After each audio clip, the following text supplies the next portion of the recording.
বলছেন বিজেপি দল একটা সার্কাস। আর তারপরও কিন্তু এই দিলীপ বাবুদের দল তাকে প্রোটেকশন দিচ্ছে, তাদেরকে নানান ভাবে ইডি এবং সিবিআই এর হাত থেকে বাঁচাচ্ছে।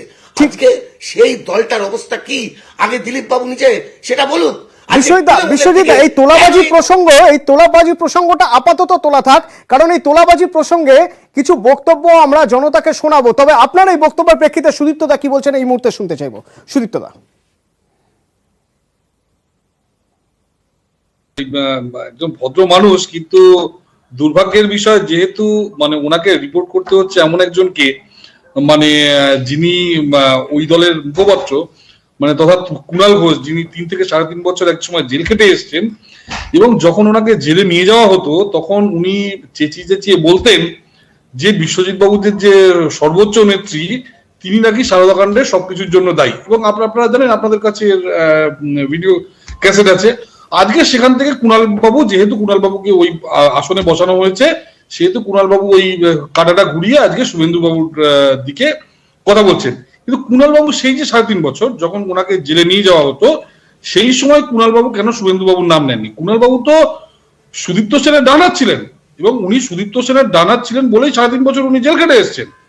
ঘটনা হচ্ছে যখন উনি জেলে যেতেন, যখন ওনার কথাটাকে পুলিশ জিপের মধ্যে শব্দ করে ওনার গলার ভয়েস থামিয়ে দিত, সেই সময় কেন আমার কিন্তু খুব সুদীপ্তদা, এটা রাজনৈতিক শিষ্টাচারের মধ্যে পড়ে। রাজনৈতিক চর্চা করতে গিয়ে যে ভাষাগুলো ব্যবহার হচ্ছে, বিজেপি নেতা তিনিও করছেন, তৃণমূল নেতা তিনিও করছেন, এবং এখানে কোথাও সাধারণ মানুষ, জনতা, তাদের মনে হচ্ছে এরা তর্জাতেই ব্যস্ত, এরা দলের কর্মীদের পাশে নেই।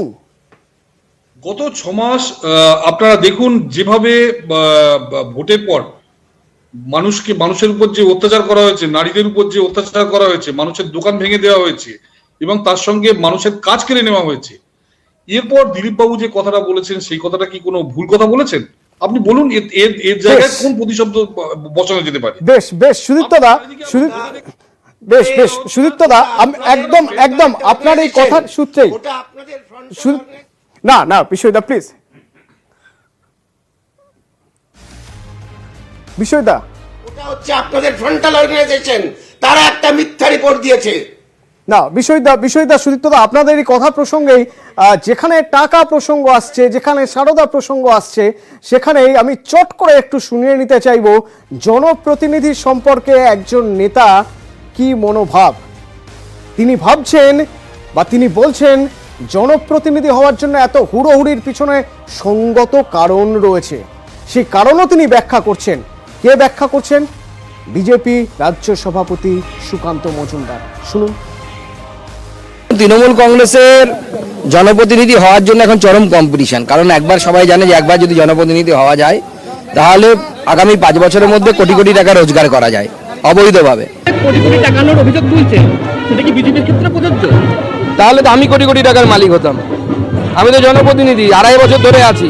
আমার সম্পত্তি যে কেউ, এমনকি তৃণমূল কংগ্রেসের কোনো তদন্তকারী সংস্থা যদি থাকে তদন্ত করে দেখতে পারে। Open challenge. সুকান্ত মজুমদারের এই বক্তব্য নিয়েও আলোচনা হবে বিরতির পর। সঙ্গে থাকুন।